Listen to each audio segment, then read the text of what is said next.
Vamos a darle la bienvenida a un periodista político, columnista también de A24.com, que tuve la suerte de conocer este año en persona, que además tiene un programa en una radio colega, en AM770, dirige el portal La Nueva República y además participa del movimiento por los valores de la Argentina, que también quiero hablar sobre ese tema. Muy buenos días, Mariano Barrio, ¿cómo te va? ¿Qué tal, Cristian? ¿Cómo les va? ¿Qué tal, Janina? Buen ¿Bien? día. Muy bien, ¿vos? Bueno, muy bien, muy bien. No puedo estar más de acuerdo con todo el editorial que acabo de escuchar, el tuyo, obviamente, porque hoy la revolución es recuperar los valores, ¿no? En un momento en donde en la Argentina y en el mundo hay una crisis de los valores, en donde, por ejemplo, no se ha valorado la cultura del trabajo, no se ha valorado la austeridad, no se ha valorado la honestidad, el respeto a la ley, el respeto a la Constitución, la educación.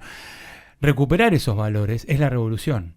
Es decir, hoy los que deberíamos ser revolucionarios son los que deberíamos decir, no, muchachos, paremos un poco la máquina. Estamos fuera de foco totalmente. Vamos de vuelta a la educación, vamos de vuelta a la cultura del trabajo, que cada familia tenga su oficio, que cada joven pueda tener su trabajo, que cada joven pueda aprender un oficio y volcarlo en una empresa, que las empresas puedan tener reglas de juego en un estado que tenga austeridad para poder pagar menos impuestos y entonces las pymes que pueden ser el motor de esa revolución en términos económicos puedan absorber en un año 2 millones de puestos de trabajo, pero capacitando a jóvenes que hoy no están en la cultura del trabajo. Esa es la verdad, para mí es la verdadera revolución y como vos decís, requiere de la educación, porque el drama, la tragedia que tenemos hoy, que el 60% de los chicos sean pobres, como dijo el jueves pasado el cardenal Poli en el Te Deum, eso es algo que no nos podemos permitir en una Argentina que tiene todo por hacer, en donde hay recursos naturales, hay minería, hay energía, hay alimentos, hay campo, hay agricultura, tenemos economía del conocimiento, tenemos inteligencia, tenemos un montón de cualidades y de recursos intelectuales y humanos que hay que explotarlos, hay que ordenarlos y en ese orden tiene que estar por encima de todo la cultura del trabajo, los valores, la austeridad de un Estado para que las empresas puedan hacer negocios sin pagar tantos impuestos, sacar los planes sociales pero reemplazarlos por trabajo y ahí vamos a salir por los valores, ¿no? Vamos a salir en una revolución cultural que tenemos que dar todos. Me gusta eso. Encima son valores que cuando vos te pones a pensar, tu viejo te lo transmitió. Claro. Son valores que tu familia te los transmitió. Ahora hay que ver qué está pasando en una parte de nuestra sociedad, que esos valores no se reproducen y se reproducen otros. ¿Qué está pasando en nuestro país? Que hace 20 años entramos en un ciclo de que no podemos salir de inflación, depresión, problemas o crisis de representatividad, problemas de cultura, problemas de educación. Y cuando por momentos te pones a hablar en una mesa de café con amigos, con colegas, con personas que vos respetás, que no necesariamente tienen que ser tus amigos, pareciera que con sentido común se tendría que empezar a resolver estos problemas y no es así. Como vos decís, Cristian, todos estos valores que estamos hablando nos los transmitieron nuestros padres, era lo que se transmitía en la vieja educación, en la antigua, la tradicional educación. Hoy hablas con especialistas, expertos en educación como Ana María Borzone del CONICET u otros que te dicen que la educación fue por otro lado. Desde los años 80, no estoy hablando de los 2000 ni del kirchnerismo, desde los años 80 se empezó a instaurar una teoría educativa en donde había que dejar al alumno que aprendiera por sí mismo. Que no había que presionarlo ni darle ninguna contención, simplemente había que alentarlo a que aprendiera por sí mismo sin decirle lo que hiciste está mal, esto que estás leyendo está mal, esto que la A con la B es un sonido tal y no un sonido cual. Esto que se reemplazó, este método de enseñanza que se reemplazó por otro que es mucho más permisivo, más entre comillas, de mayor libertad, pero una libertad mal entendida, porque es irresponsabilidad, como vos decías. Es decir, irresponsablemente hemos querido o creído en un sector grande de la política, y te hablo de los partidos mayoritarios, del radicalismo de los 80, del peronismo de los 80 y de los 90, que han provocado una crisis en la educación en nombre de la libertad del niño, en nombre de la libertad de las personas, de dejarlos hacer lo que quieran, y eso no es libertad, eso es darles, si se quiere, el pasaporte al fracaso en la vida, ¿no? Y generarles un futuro totalmente incierto, un futuro negro, y ahí tenemos 60% de chicos hoy en la pobreza, 40% de familias en la pobreza, porque generamos una educación que no tiene que ver con los valores tradicionales que nos enseñaban nuestros padres, ¿no? Sí, además de esa sociedad van a salir los políticos del futuro, van a salir los talentos o los trabajadores del futuro. ¿Qué talentos, qué trabajadores van a tener las empresas o los empresarios si tienen problema de comprensión de texto? ¿Qué políticos vamos a tener nosotros en el futuro si no encontramos límites? A mí, hace un par de semanas atrás ya vengo hablando de que Argentina parece ese eterno adolescente que no encuentra límites, ¿no? La política, la dirigencia política termina emitiendo más de lo que se recauda, emitiendo dinero porque no alcanza con lo que se recauda, y en vez de reducir los gastos públicos que tiene nuestro país, seguimos emitiendo sin encontrar un límite. Cuando terminamos cayendo en el FMI, terminamos criticando al FMI porque no lo estoy ni siquiera defendiendo, de hecho cuestiono mucho el crédito que obtiene la gestión Macri del FMI, lo pongo siempre en duda, pero cuando viene a preguntarte, digo, che, bueno, ¿qué estás haciendo para cortar con la inflación? Lo tildan de hacer ajustes, pero es un ajuste que necesariamente en algún momento tenemos que hacer. Claro. Y el hecho de postergar la decisión que no se tomó en aquel 2004, 2005, estamos pagando las consecuencias 20 años después. Claro, vos mencionás esos tres conceptos que son clarísimos, los límites, ¿no? A los niños no hay que ponerles límites, y entonces los políticos tampoco se ponen límites, ¿no? Y bueno, y gran parte de la sociedad vive en un mundo sin límites. Entonces, claro, cuando vos vivís en un gasto sin límites y en una emisión sin límites, después tenés una inflación sin límites que la paga el pobre, porque la inflación la paga principalmente el pobre, ¿no? Y el pobre está pagando ese gasto público, ¿no? Finalmente no es que lo paga la clase política o lo pagan los más ricos como nos quieren hacer vender, porque finalmente los más ricos se defienden contra la inflación, tienen una manera de defenderse con la inflación. Los que no se pueden defender son los pobres, y cada vez son más pobres, ¿no? Ya estamos pisando el 40% de pobres según el INDEC, 8% de indigencia, y entonces cuando vos barrés el concepto de límites, después no tenés ninguno de los valores que decíamos antes, y tenés una economía totalmente desequilibrada, desbocada. Las consecuencias también las pagan las pymes, las paga la empresa. El gran empresario tal vez no la paga, pero la pyme sí.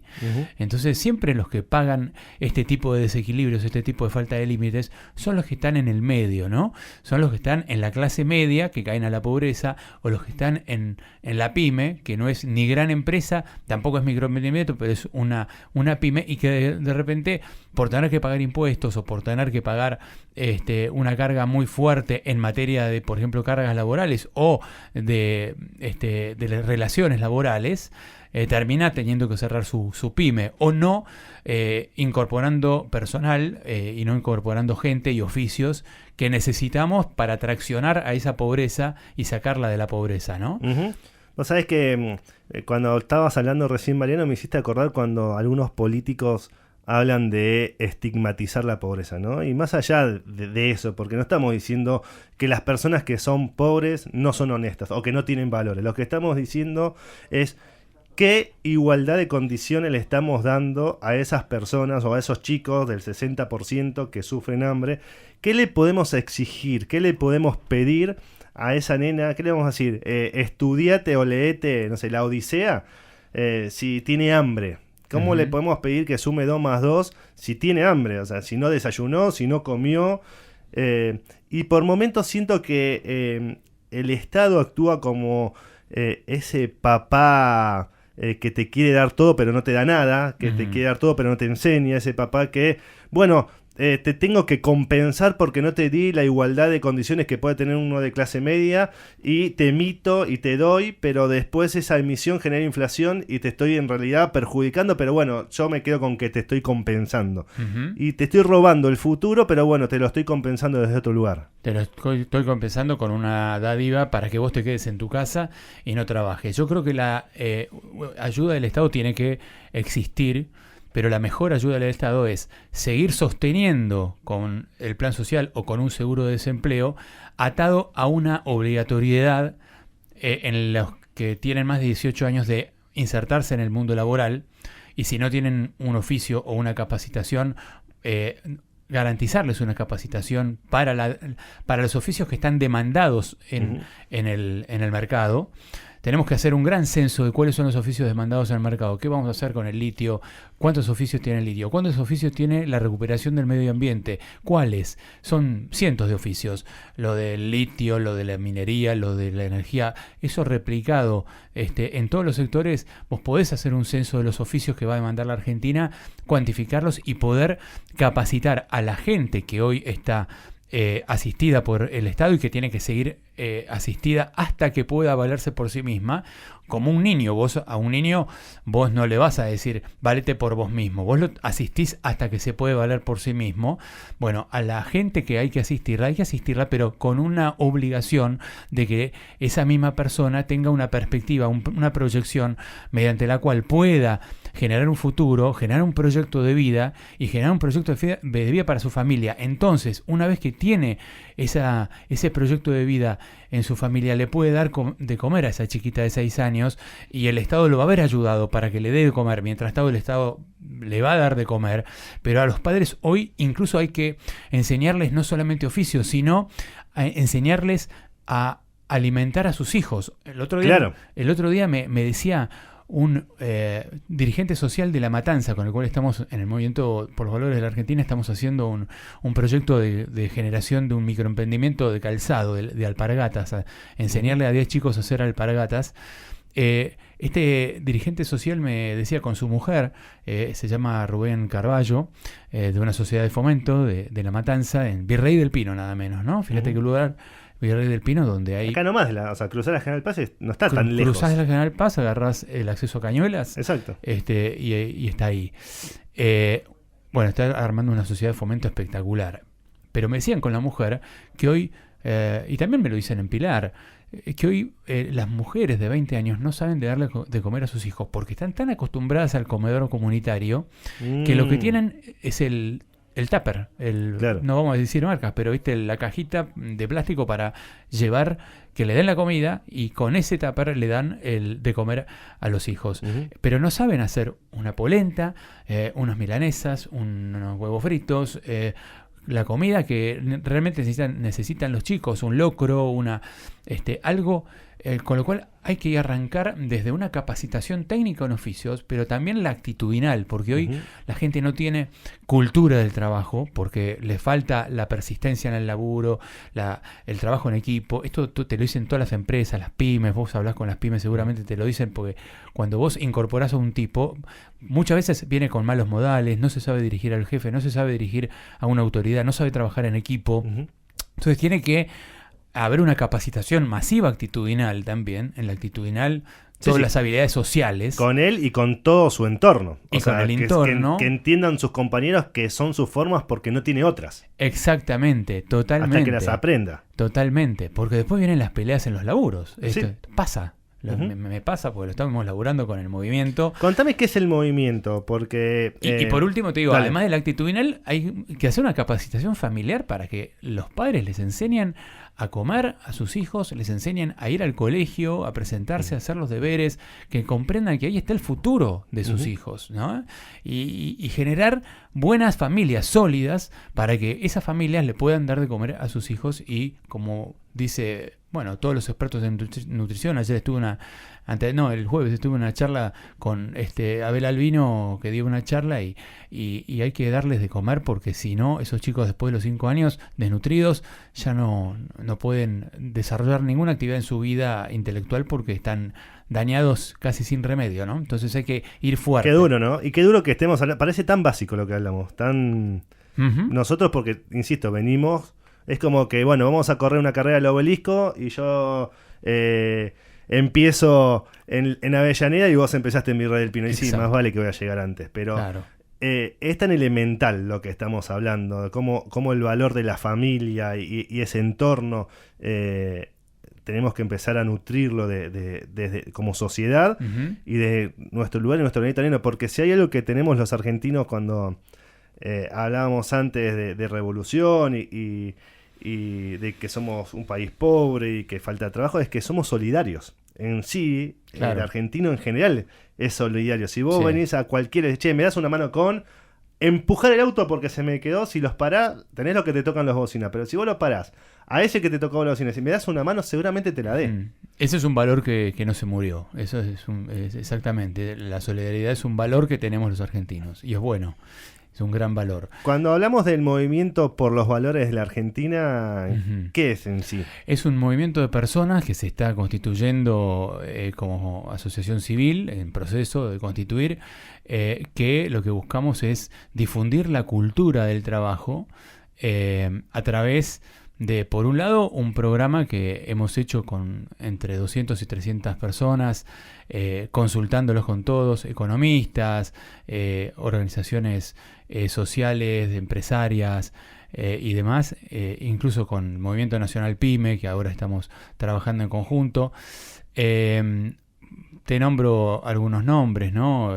Que han participado en el debate y en la confección de estos documentos, como Luis Palma Cané, Marcelo Elizondo, Diana Mondino, bueno, muchos, Camilo Tiscornia, muchas voces, ¿no? El propio Toti Flores, Lalo Creus de La Matanza. Hay mucha gente que en distintas conferencias que hemos armado a lo largo de la pandemia, desde el 2020 para acá, por Zoom y demás, discutimos cómo generar cultura del trabajo, cómo difundir la cultura del trabajo. Entonces lo que planteamos es que la Argentina tiene que ir a un gran plan de capacitación técnica y actitudinal y familiar en los oficios que va a demandar el futuro económico de la Argentina. Y ahí aparecen como actores principales las pymes, ¿no? Favorecer a las pymes, por ejemplo, para que tomen 2 millones en un año de puesto de trabajo. ¿Y se puede? Según el Movimiento Nacional PYME, que tiene un proyecto de ley, el MONAPI, que el MONAPI, exacto, el MONAPI, tiene un proyecto de ley que está difundiendo entre todos los partidos políticos y frentes políticos, se pueden tomar en un año, si tuvieran las condiciones para tomarlos, 2 millones de puestos de trabajo en un año. Según los proyectos que las mismas pymes dijeron en una encuesta que hicieron, los proyectos que tendrían de acuerdo a si tienen más facilidades impositivas, laborales, de juicios, ahora, de ejecuciones. Perdón, y te completo lo que es el movimiento, ¿no? Sí. Esto lo que queremos es que haya un plan que el futuro gobierno lo tome como ideas, después que lo aplique de manera que sea, ¿no?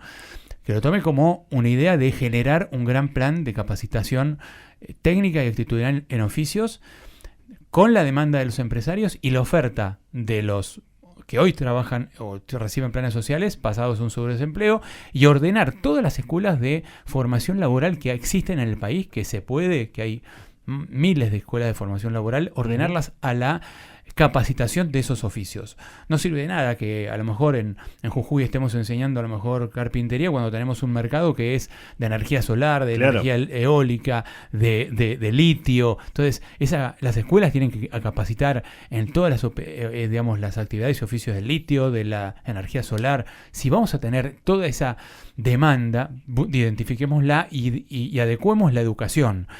Por la educación media, después también obviamente la educación primaria, inicial, primaria y secundaria, desde ya, ¿no? Pero nosotros nos ocupamos de esto. Y en el mientras tanto lo que tratamos de hacer es vinculaciones, para demostrar que se puede, vinculaciones entre los que hoy demandan trabajo y los que hoy tienen trabajo, fundaciones que capacitan para oficios, vincularlas con empresas que demandan trabajo y tratar de hacer vinculaciones laborales. Hasta ahora hemos hecho 67 vinculaciones que a pulmón, sin recursos, sin nada, bueno, y ninguna... Suma de voluntades. Suma de voluntades, así, teléfono, WhatsApp, es decir, con una serie de personas que están trabajando, bueno, 67 de familias por lo menos es algo, ¿no? Y estamos trabajando en eso. Uno es un montón, porque le cambias la vida. El otro día no, hace un año vino una persona que trabajaba, o sea, tenía una fundación que se llamaba Fundación por el Trabajo, algo así, no me acuerdo bien, después lo voy a buscar bien, lo voy a rastrear, y nos contaba cómo una persona le cambia la vida conseguir el trabajo, como una persona que no tiene cómo ir vestida a la entrevista, nos contaba, y que es lo actitudinal eso. Y le consiguieron un mameluco de trabajo y fue a la entrevista con ese mameluco, le cambió la cara, el temple, la manera de encarar esa entrevista y lo prepararon a esa persona para que a la hora de la entrevista, cómo iba a ser, con qué se iba a encontrar. Imagínate que no sabían ni hacer un currículum. Lo empoderaron. Cuando le pones el mameluco de laburo y le decís, vos servís, vos vas a ser parte de esta organización que va a producir tornillos, o que va a producir muebles, o que va a producir cualquier cosa, esa persona se siente empoderada, se siente digna, se siente que puede más todavía. Exacto. Y encima, si recibe un sueldo y puede mantener a la familia, y puede darle de comer a los hijos que antes no podía, más todavía. Más todavía. Yo tengo el caso de Inés Gallardo, una chica de Tapiales de 52 años, que le mando un gran saludo, porque va a escuchar este programa, ya le avisé que vamos a estar.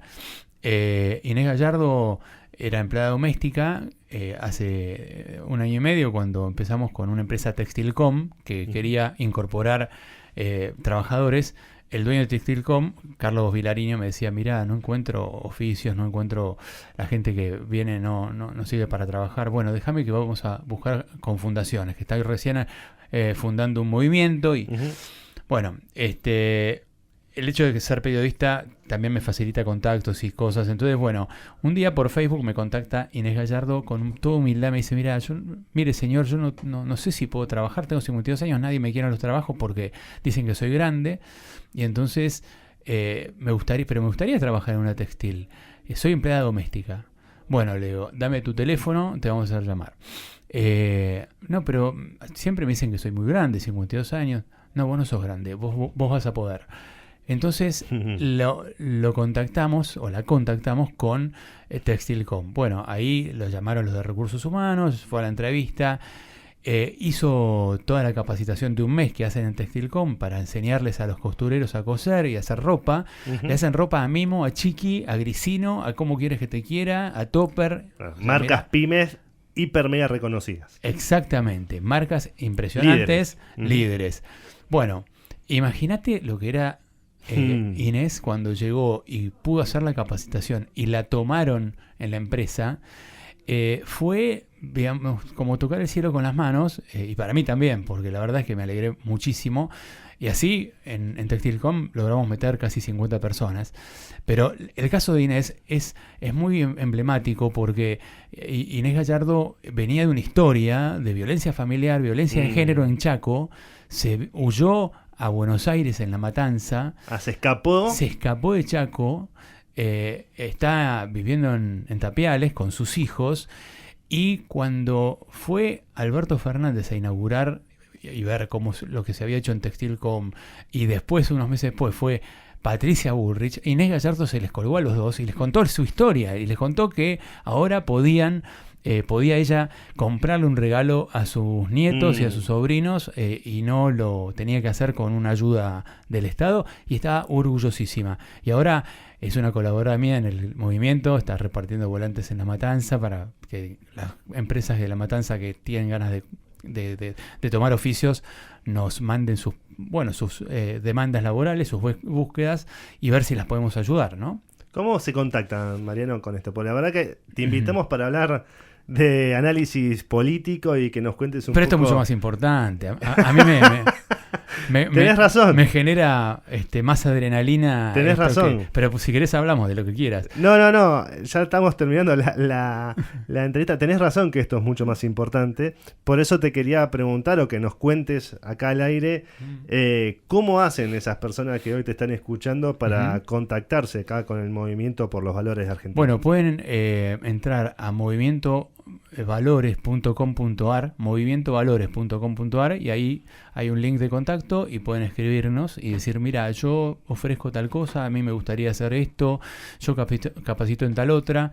Una señora, Norma Beatriz Cáceres, hace una semana o 2 semanas se contactó, nos dijo, yo me gustaría capacitar en calzado, vivo en La Ferrer. La llamé y armamos ya un emprendimiento de calzado con la sociedad de fomento que te decía. De las alpargatas que contabas antes. Salió de la web, exactamente. O sea, un contacto de la web que salió de ahí. Y bueno, ahí vamos a tratar de hacer un microemprendimiento, estamos tratando de recaudar fondos y que Norma capacite a 10 personas y que fabriquen alpargatas y después vemos cómo seguimos. Pero eso es un ejemplo, ¿no? Así que por ahí hay un contacto que es muy efectivo y se puede. Después tengo todas mis redes sociales abiertas. Movimiento por los Valores de la Argentina, Facebook. Tenemos también un Instagram, Movimiento por los Valores de la Argentina, también. Y Twitter, el mismo nombre, Movimiento por los Valores de la Argentina. Tenemos una cuenta de Twitter, así que si se quieren contactar por cualquiera de esos lugares, se pueden contactar. Y también, si querés, por WhatsApp. Pongo un WhatsApp si quieren. Sí, obvio. 11 44 03 1668. ¿Cómo? 11 44 03 1668. Perfecto. Así que... ¿Sabés qué me gustaría hacer, Mariano? Que un día traigas a alguna de las chicas que nos mandaste recién y que nos cuenten cómo les cambió la vida esto. Porque me parece que tener ese relato, ¿no? Ese contagia, ¿no? Bueno, cómo podemos seguir ayudando a que todas estas personas, porque hablamos de números siempre, ¿no? Yani siempre lo dice al aire, y cuando hablamos entre café y café también lo dice. Siempre hablamos de números, son 60%, pero hay personas detrás de esos números. Claro. Y cada persona o cada número es una historia. Exacto. Pero además yo creo que si nosotros nos organizamos como sociedad civil entre todos y empujamos y hacemos proyectos mancomunados, creo que esto puede ir de abajo hacia arriba, hacia la política, y la política lo va a tomar. Yo estoy totalmente esperanzado en eso, porque además hablo con distintos políticos que están interesados en tomar este tipo de iniciativas, ¿no? Así que bueno, sí, vamos a traer algunos ejemplos vivientes de eso y lo hacemos. Me gustaría. Así. Dale. Gracias, Mariano, por sumarte cada Pymes en la red. Gracias. Y un último mensaje. Dale. Creo que para que esto funcione es imprescindible lo que vos haces, que es fomentar el trabajo de las pymes, es decir, que las pymes se desarrollen, que la pequeña y mediana empresa pueda dar un salto de calidad en la Argentina, porque para tener empleo tenemos que tener demanda laboral y para eso las pymes son fundamentales. Muchas gracias, lo valoro un montón, y sobre todo de quién viene. Gracias, Mariano.